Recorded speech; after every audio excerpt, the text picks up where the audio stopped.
सबैलाई नमस्कार। आज मैले मधेस प्रदेशको प्रदेश निजामती सेवा ऐन 2077 र नियमावली 2079 लाई समेटेर यो सामग्री तयार पारेको छु। आशा छ यो सामग्री तपाईहरुको लागि उपयोगी हुनेछ।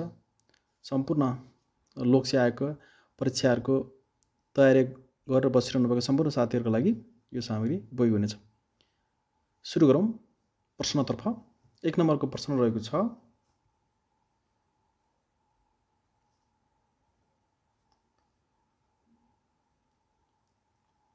एक नम्बरको प्रश्न रहेको छ, प्रदेश निजामती सेवा ऐन 2077 कहिले प्रदेशको राजपत्रमा प्रकाशित भयो भन्ने हुन्छ। अप्सनहरु रहेको छ। क 2077 4 महिना 15, ख 2077 11 महिना 18, ग 2077 10 महिना 28, घ 2077 11 महिना 10 भन्ने छ। यसको सही उत्तर अप्सन ग 2077 10 महिना 28। जस्तो नेपाल सरकारको राजपत्र भएको जस्तै प्रदेश सरकारको चाहिँ प्रदेश राजपत्र हुन्छ। त्यसैगरी 2 नम्बरको प्रश्न रहेको छ, प्रदेश निजामती सेवाको अधिकृत स्तर 7औं सम्मको पदमा उम्मेदवार हुनको लागि कति वर्ष उम्मेदवार पुगेको हुनुपर्छ भन्ने छ। यस अधिकृत स्तरमा उम्मेदवार हुनको लागि 21 वर्ष चाहिँ उमेर पुगेको हुनुपर्दछ। प्रश्न नम्बर 2 को अप्सन ख सही उत्तर। त्यसैगरी 3 नम्बरको प्रश्न रहेको छ, प्रदेश निजामती सेवाको गठनको व्यवस्था कुन दफामा छ भन्ने छ। निजामती सेवाहरू छन् जस्तै आर्थिक योजना, तथ्याङ्क, कृषि सेवा, वन सेवा, हैन, शिक्षा सेवा जस्ता प्रशासन सेवा, विविध सेवा छ नि त। त्यसको चाहिँ गठनको व्यवस्था चाहिँ दफा 4 मा गरिएको छ।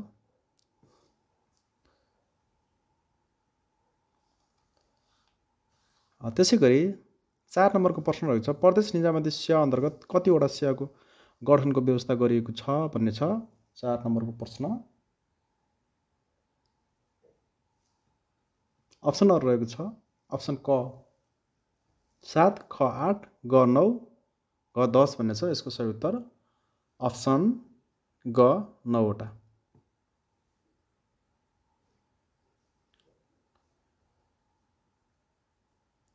5 नम्बरको प्रश्न रहेको छ, प्रदेश निजामती सेवामा कुन कुन तहहरू रहेका छन् भन्ने छ। अधिकृत स्तरको तह, सहायक स्तरको तह, माथिका दुवै भन्ने छ। यसको सही उत्तर माथिका दुवै। 6 नम्बरको प्रश्न रहेको छ, प्रदेश निजामती सेवा ऐनमा जम्मा कतिवटा दफा रहेका छन् भन्ने छ। 6 नम्बरको प्रश्न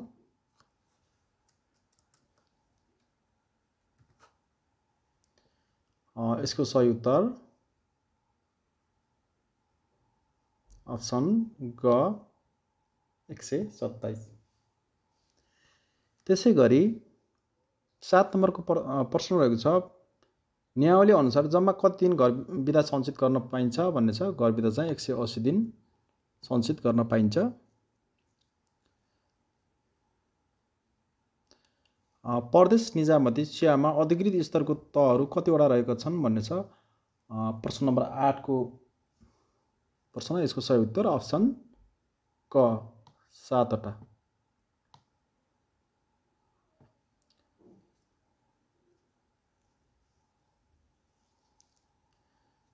अधिकृत स्तरको तह भनेको 6, 7, 6औं, 7औं, 8औं, 9औं, 10औं, 11औं, 12औं।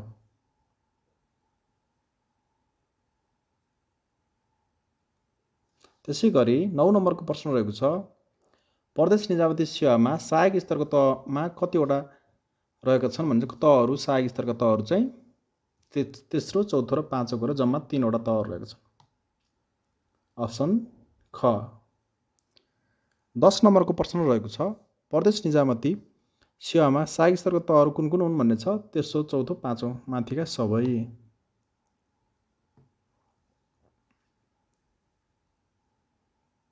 त्यसैगरी 11 नम्बरको प्रश्न रहेको छ, प्रदेश निजामती सेवाको पदपूर्तिको व्यवस्था कुन दफामा गरिएको छ भन्ने छ। अप्सनहरु रहेको छ। दफा 8, दफा 7, दफा 9, दफा 10 भन्ने छ।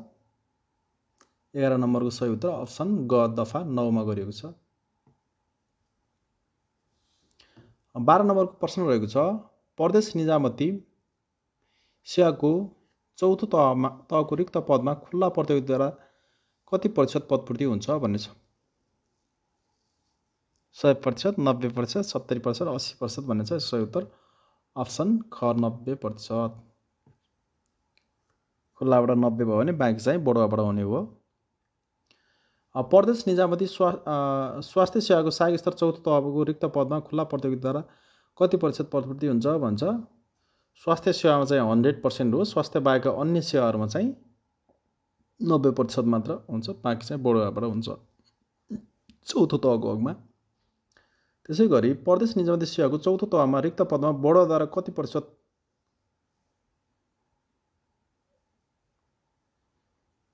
पदपूर्ति हुन्छ भन्ने छ। प्रदेश निजामती सेवाको चौथो तहको रिक्त पदमा यसको चाहिँ 10%। अप्सन ग 14 को।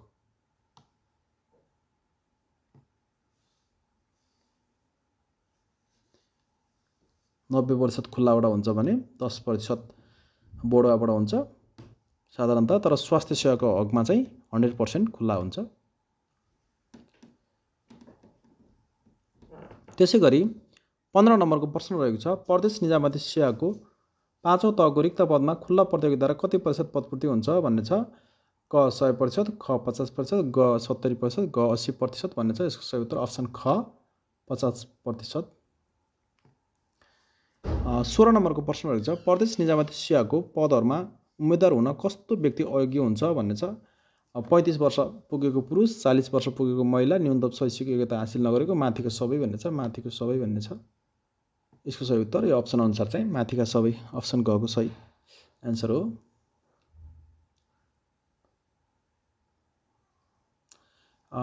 प्रदेश निजामती सेवाको पदहरूमा उम्मेदवार हुन कस्तो व्यक्तिलाई उमेर लाग्दैन भन्ने छ। क प्रदेश निजामती सेवामा स्थायी नियुक्ति, सङ्घमा स्थायी नियुक्ति, माथिका दुवै भन्ने छ। माथिको स्थायी नियुक्ति भएको निजामती सेवामा स्थायी नियुक्ति भएको कर्मचारीहरूलाई चाहिँ उमेरको हद लाग्दैन। 18 नम्बरको प्रश्न छ प्रदेश निजामती सेवामा सहायक 5औं सम्मको पदमा उम्मेदवार हुन कति वर्ष उम्मेदवार पुगेको हुनुपर्छ भन्ने छ। सहायक पदहरूमा चाहिँ 18 वर्षको उमेर पुग्दा पनि उम्मेदवार हुन पाइन्छ। त्यसै गरी 19 नम्बरको प्रश्न रहेछ ऐन बमोजिम अपाङ्ग कोटाको आरक्षण कुन वर्गले पाउँछन् भन्ने छ। क वर्ग, ख वर्ग, ग माथिका दुवै, ग वर्ग भन्ने छ। क र ख वर्गले मात्रै अपाङ्ग कोटाको आरक्षण पाउने व्यवस्था छ मध्य प्रदेशको निजामती सेवा ऐनमा। 20 ऐनको दफा 20 बमोजिम निजामती परीक्षणकाल कति अवधिको हुन्छ भन्ने छ। निजामती कर्मचारीको परीक्षणकाल भन्न खोजेको। क महिलाको हकमा 6 महिना, ख पुरुषको 1 वर्ष, माथिका दुवै भन्ने छ। परीक्षणकाल भनेको नयाँ नियुक्ति हुँदाखेरि हो। यदि परीक्षणकालमा कसैको चाहिँ पद गएन अथवा कुनै कारबाहीमा परेर बर्खास्तीमा परेन भने चाहिँ स्वत त्यो चाहिँ सदर भएको मानिन्छ। परीक्षणकाल पास भएको मानिन्छ। महिलालाई 6 महिना पुगेर पुरुषलाई 1 वर्ष पुग्यो भने। 21 नम्बरको प्रश्न रहेको छ कर्मचारीको सेवा सम्बन्धी व्यवस्था कुन दफामा गरिएको छ भन्ने छ। 21 नम्बरको प्रश्न क अप्सनहरू रहेको छ।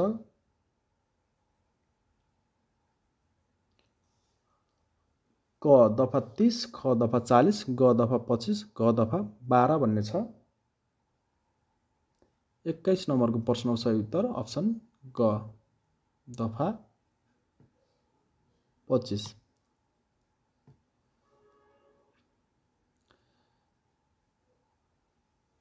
22 नम्बरको प्रश्न रहेको छ ऐनको कुन दफामा निजामती कर्मचारीले शपथ ग्रहण सम्बन्धी व्यवस्था गरिएको छ भन्ने छ। क दफा 18, ख दफा 19, ग दफा 31, घ दफा 44 भन्ने छ। 22 को अप्सन ख दफा 19। एउटा फर्म्याट हुन्छ, त्यो फर्म्याटमा चाहिँ नयाँ नियुक्ति हुने कर्मचारीले शपथ ग्रहण लिनुपर्छ।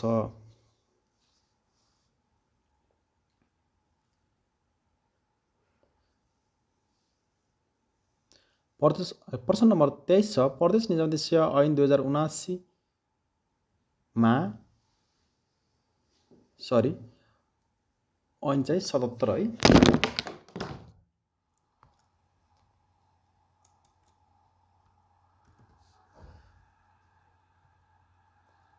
ऐन चाहिँ 77, नियमावली चाहिँ 79 हो। निजामती कर्मचारीलाई हुन सक्ने विभागीय सजायहरू कुन कुन हुन् भन्ने चाहिँ सामान्य सजाय, विशेष सजाय, माथिका दुवै भनिन्छ। माथिका दुवै हो अप्सन ग 23 नम्बरको प्रश्नको। 24 नम्बरको हुन्छ कार्यक्षमता मूल्याङ्कन गर्दा सुपरिवेक्षकले दिन सक्ने अधिकतम अङ्क कति हो भनेको छ। सुपरिवेक्षकले दिन सक्ने अधिकतम अङ्क भनेको 25 अङ्क हो। 25 नम्बरको प्रश्न रहेको छ प्रदेश निजामती सेवा नियमावली 2079 कहिले प्रदेश राजपत्रिकामा प्रकाशित भएको हो भन्ने छ। 25 नम्बरको प्रश्न 2079 1 महिना 15, 2079 12 महिना 23, 2079 2 महिना 24, 2079 11 महिना 17 भन्ने छ। यसको सही उत्तर अप्सन ग 2079 2 महिना 24 गते।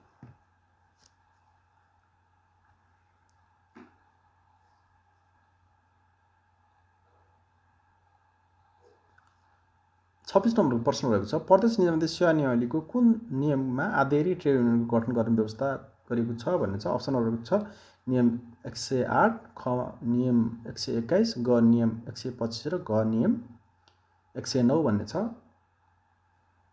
26 नम्बरको अप्सन घ 109 कर्मचारीको हक हितको लागि चाहिँ आधिकारिक ट्रेड युनियनको गठनको व्यवस्था गर्ने भन्ने छ। सकिने। 27 नम्बरको प्रश्न रहेको छ प्रदेश निजामती सेवा नियमावली बमोजिम अध्ययन असाधारण र बेतलबी विधा कसले स्वीकृत गर्छ भन्ने छ।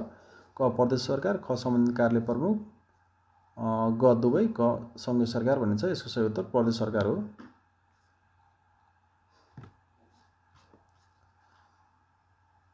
विधा सम्बन्धी हामी लास्टमा छलफल गरौँला फेरि। त्यसै गरी 28 नम्बरको प्रश्न रहेको छ प्रदेश निजामती नियमावली 2079 अनुसार कर्मचारीको सम्पत्ति विवरण कहिलेसम्म पेश गर्नुपर्छ भन्ने छ। आर्थिक वर्ष समाप्त भएको 30 दिनभित्र, आर्थिक वर्ष समाप्त भएको 60 दिनभित्र भन्ने छ। सही उत्तर अप्सन ख आर्थिक वर्ष समाप्त भएको 60 दिनभित्र चाहिँ सम्पत्ति विवरणहरू चाहिँ पेश गर्नुपर्छ। 29 नम्बरको प्रश्न रहेको छ प्रत्येक वर्ष भइपरि आउने र पर्व बिदा कति जम्मा दिन पाउने व्यवस्था छ भन्ने कति दिन पाउने व्यवस्था गरिएको छ भन्ने छ। पर्व र भइपरि आउने बिदा चाहिँ जम्मा 12 दिन 6 दिन गरेर। नियमावली बमोजिम कर्मचारीले बिरामी बिदा प्रत्येक वर्ष कति दिन पाउने छन् भन्ने छ। बिरामी बिदा चाहिँ प्रत्येक वर्ष 12 दिन पाउँछ। अप्सन ग सही उत्तर।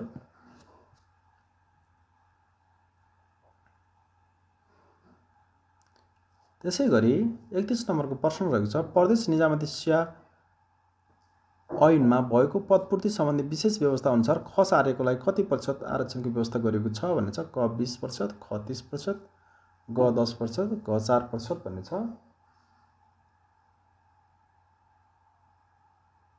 31 नम्बरको प्रश्न यसको सही उत्तर अप्सन घ 4% हो।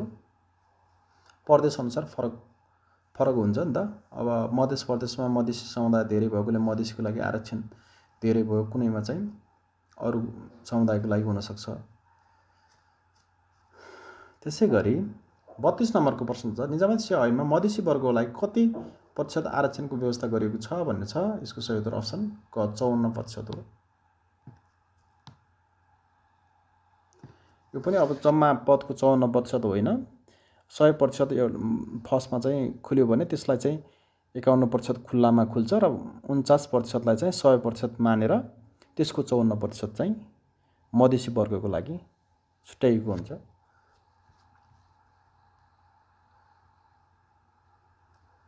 त्यसै गरेर 33 नम्बरको प्रश्न रहेको छ निजामती सेवामा नियुक्ति भएको कर्मचारीले नियुक्त भएको मितिले कति दिनभित्र आफ्नो व्यक्तिगत विवरण सिट्रोल कार्यरत कार्यालयमा पेश गर्नुपर्छ भन्ने छ।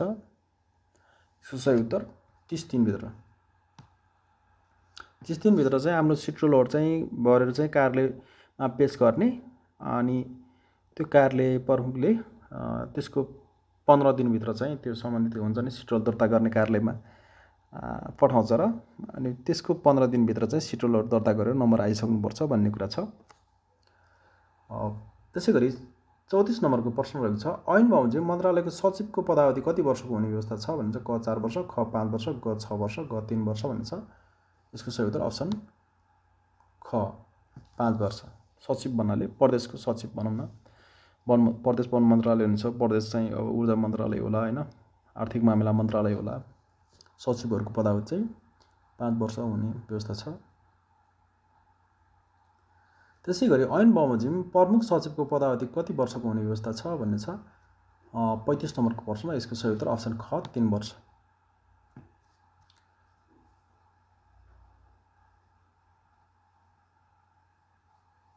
छत्तीस नम्बरको प्रश्न रहेको छ ज्येष्ठता तथा कार्य सम्पादन मूल्याङ्कन हुने बढुवाको लागि उम्मेदवार हुन कम्तीमा कति प्रतिशत का समूह प्राप्त गरेको हुनुपर्छ भन्ने छ हैन।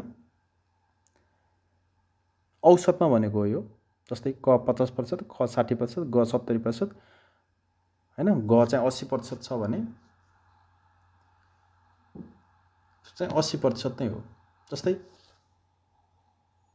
कुनै पदको लागि भनौँ न उदाहरण लागि 7औं तहमा भनौँ न बढा हुनको लागि कसैलाई चाहिँ 10 जना कोटा खुल्यो, तर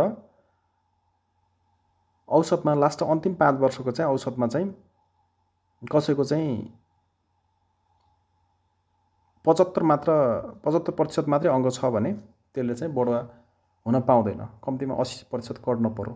कोटा 10 वटामा 9 जनाले फर्म भर्दा पनि जसको चाहिँ 80% भन्दा कम चाहिँ का समूहको चाहिँ नम्बर भयो भने चाहिँ त्यसले चाहिँ बढा हुन पाउँदैन भन्न खोजेको। 37 नम्बरको प्रश्न रहेको छ प्रदेश निजामती सेवा ऐन बमोजिम 6औं तह र 8औं तहमा तहवृद्धि हुन कति वर्षको सेवा अवधि आवश्यक पर्छ भन्ने छ। यसको सही उत्तर अप्सन क 3 वर्ष हो। जस्तो चौथो पाँचौँमा भर्ना हुन्छ नि त। चौथो भनेको खर्दा सर हो, पाँचौँ भनेको सुब्बा सर हो, अनि 6औँमा चाहिँ 100% तहवृद्धि हुन्छ। 7औँमा फेरि के हुन्छ भने 7औँमा चाहिँ खुल्ला पनि जान्छ, अनि 8औँमा तहवृद्धि हो, 9औँमा चाहिँ बढुवा पनि हुन सक्छ। त्यस्तो कुरा हो, खुल्ला पनि हुन्छ। त्यसरी 10औँमा फेरि 100% तहवृद्धि हुन्छ, 10औँमा खुल्दैन नि त।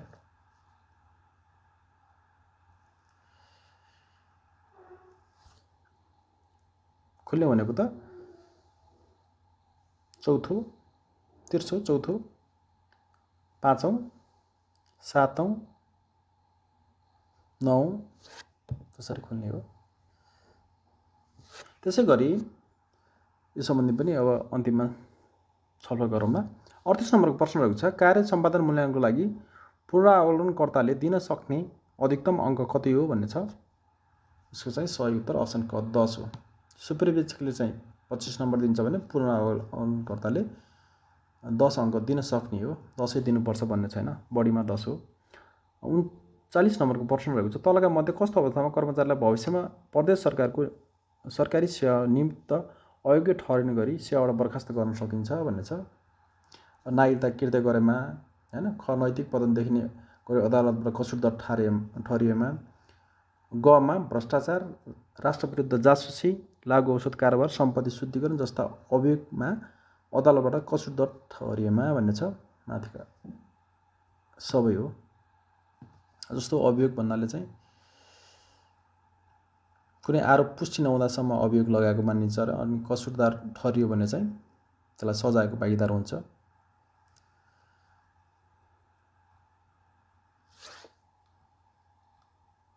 चालीस नम्बरको प्रश्न छ कार्य सम्पादन मूल्याङ्कनको लागि सुपरिवेक्षकले दिन सक्ने अधिकतम अङ्क कुन हो भन्ने छ। सुपरिवेक्षकले कति दिन सक्छ? 25 अङ्क दिन सक्छ। अप्सन क। 41 नम्बरको प्रश्न छ कार्य सम्पादन मूल्याङ्कनको लागि पुनरावलोकन समितिले दिन सक्ने अधिकतम अङ्क कति हो भन्छ। पुनरावलोकन समितिले चाहिँ 5 अङ्क दिन सक्छ। अप्सन ख 41 को। त्यसै गरी 42 नम्बरको प्रश्न भएको छ ऐन बमोजिम कर्मचारीलाई दिने विभागीय सजाय कति प्रकारका छन् भन्ने छ। यसको 2 प्रकारका सामान्य र विशेष सजाय भन्ने छ। अप्सन ख। 43 नम्बरको प्रश्न छ तलब वृद्धि र बढोका लागि सम्भाव्य उम्मेदवार हुन नपाउने अवस्था के हुन् भन्ने छ। कस्तो अवस्थामा चाहिँ तलब वृद्धि हुँदैन बढोवा हुँदैन भन्ने कुरा छ। क निलम्बन भएकोमा निलम्बन अवधिभर भन्छ। कुनै कर्मचारी भनेको निलम्बन पर्यो भने निलम्बन भएको अवधिभर चाहिँ तलब वृद्धिको लागि पनि फर्म भर्न पाएन, बढोवा पनि हुन पाएन हैन। निलम्बन र बर्खास्ती भनेको त फरक छ नि त। निलम्बन भनेको चाहिँ केही समयको लागि सस्पेन्सन गरेको तर अभियोग लागेको छ भने त्यसलाई निलम्बन गरिन्छ। त्यसले चाहिँ अभियोग लाग्यो तर भोलि मुद्दा जित्यो भने चाहिँ त्यसलाई फेरि सेवामा फर्कने चान्स हुन्छ। बर्खास्ती भनेको चाहिँ अब मुद्दा हारेको अवस्थामा चाहिँ त्यसले चाहिँ अब सेवाबाट बर्खास्त पनि गर्न सक्ने अवस्था हुन्छ त्यसलाई चाहिँ बर्खास्त भन्छ। त्यसै गरी ख नसिहत पाएको मितिले 3 महिनासम्म भन्ने छ। ग बढुवा र तलब वृद्धि रोक्का भएकोमा रोक्का भएको अवधिभर भन्ने छ। माथिको सबै हो। यस्तो अवस्थामा चाहिँ बढुवा तथा तलब वृद्धि हुँदैन।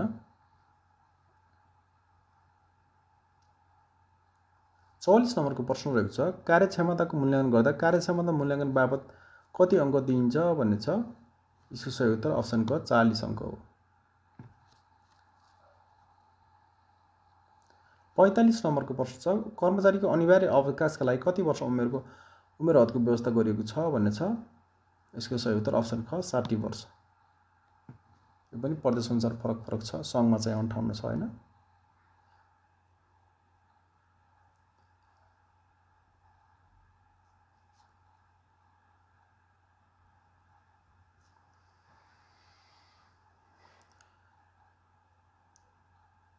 पदपूर्तिको व्यवस्थालाई हामीले अलिकति छलफल गरौँ।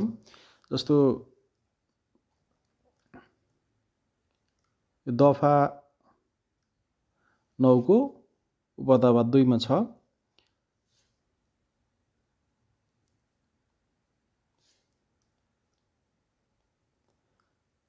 जस्तो खुल्ला प्रतियोगिताद्वारा सहायक चौथोमा 90%, बढुवाद्वारा 10% भयो। त्यस्तै खमा रहेको छ सहायक 5औँमा 50% खुल्ला, बढुवा 40% र अन्तरसेवा प्रतिस्पर्धा 10% भनेको छ। अधिकृत स्तर 6औँमा 100% चाहिँ नै तलब वृद्धिको व्यवस्था हुने भयो। 7औँमा 65% खुल्ला, 25% चाहिँ बढुवा र 10% अन्तरसेवा प्रतिस्पर्धा हो। 8औँमा चाहिँ 100% स्तर वृद्धि। फेरि 9मा चाहिँ 20% खुल्ला, 70% बढुवा र 10% अन्तरसेवा। अधिकृत 10औँमा चाहिँ 100% तलब वृद्धि भयो। अधिकृत 11औँमा चाहिँ 15% खुल्ला, 75% बढुवा र 10% अन्तरसेवा भन्ने छ। अधिकृत 12औँमा 100% नै तलब वृद्धि। जस्तै 6औँ, 8औँ, 10औँ, 12औँमा चाहिँ 100% नै तलब वृद्धि हुन्छ। यो कुरा चाहिँ याद गर्नुपर्छ।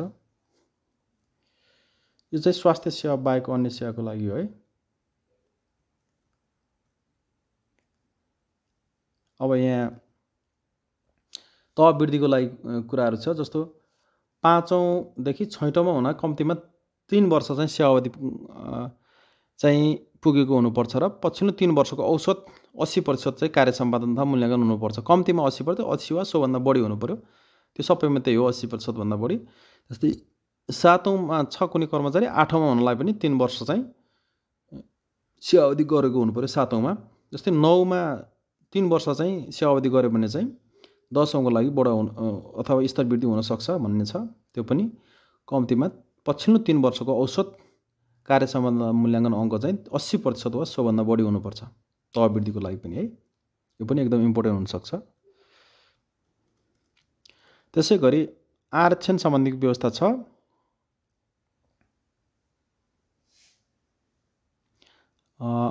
दफा 9 को उपदफा 8 मा ऐनको है। जस्तो मधेसी समुदायको लागि 54%, दलितको लागि 17%, मुस्लिमको लागि मधेसीको लागि 54% हैन, अनि दलितको लागि चाहिँ 17%, मुस्लिमको लागि 12%, आदिवासी जनजातिको लागि 6%, थारूको लागि 5%, विपन्न खसारेको लागि 4% र अपाङ्गको लागि 2% भन्ने कुरा छ।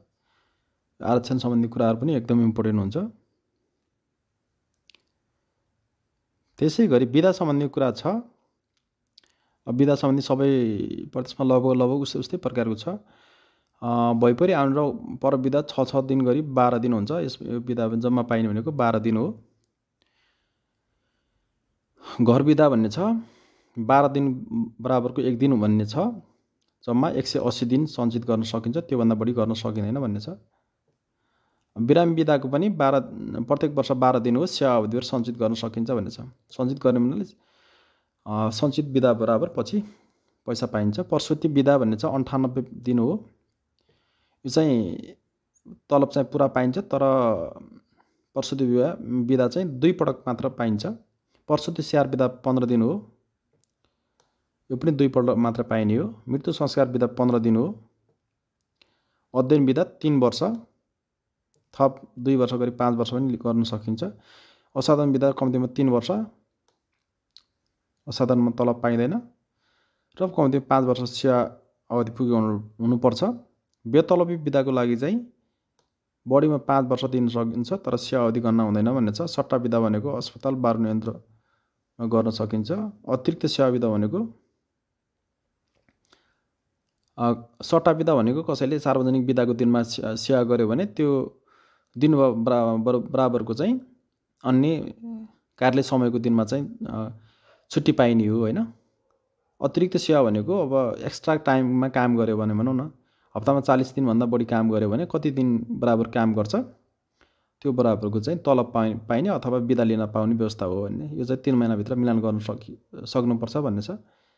कसैले 3 महिनामा चाहिँ 10 दिन चाहिँ एक्स्ट्रा काम गरेछ भने उसले बिदा कि 10 दिन सेवा कार्यालय समयको दिनमा बिदा लिनु पर्यो। यदि बिदा लगेन भने 10 दिन बराबरको तलब एक्स्ट्रा पाउने हो, त्यो सुविधा हो। अब बिदा स्वीकृत गर्ने अधिकार भन्ने छ। अब भनौँ न, अध्ययन विधा, असाधारण विधा र बेतलबी विधा बाहेक त्यो चाहिँ प्रदेश सरकारले गर्छ। त्यो बाहेक अरू सबै विधाहरू सम्बन्धित कार्यालय प्रमुख वा विभागीय प्रमुखले गर्छ भन्ने छ। भइपरि आउनु पर विधा, घर विधा, बिरामी विधा, प्रसुति स्याहार विधा, मृत्यु संस्कार विधा र अन्य विधाहरू केले गर्छ? सम्बन्धित कार्यालय प्रमुखले, प्रदेश सरकारले अध्ययन, असाधारण र बेतलबी विधा चाहिँ स्वीकृत गर्ने काम गर्दछ। धन्यवाद साथीहरू। भिडियो कस्तो लाग्यो? आशा छ तपाईहरुको लागि यो भिडियो एकदम सहयोगी हुनेछ। सल्लाह, सुझाव र सकारात्मक प्रतिक्रियाको आशा गर्दछु। भिडियो मन परेमा मेरो च्यानललाई सब्स्क्राइब गरिदिनु होला। धन्यवाद।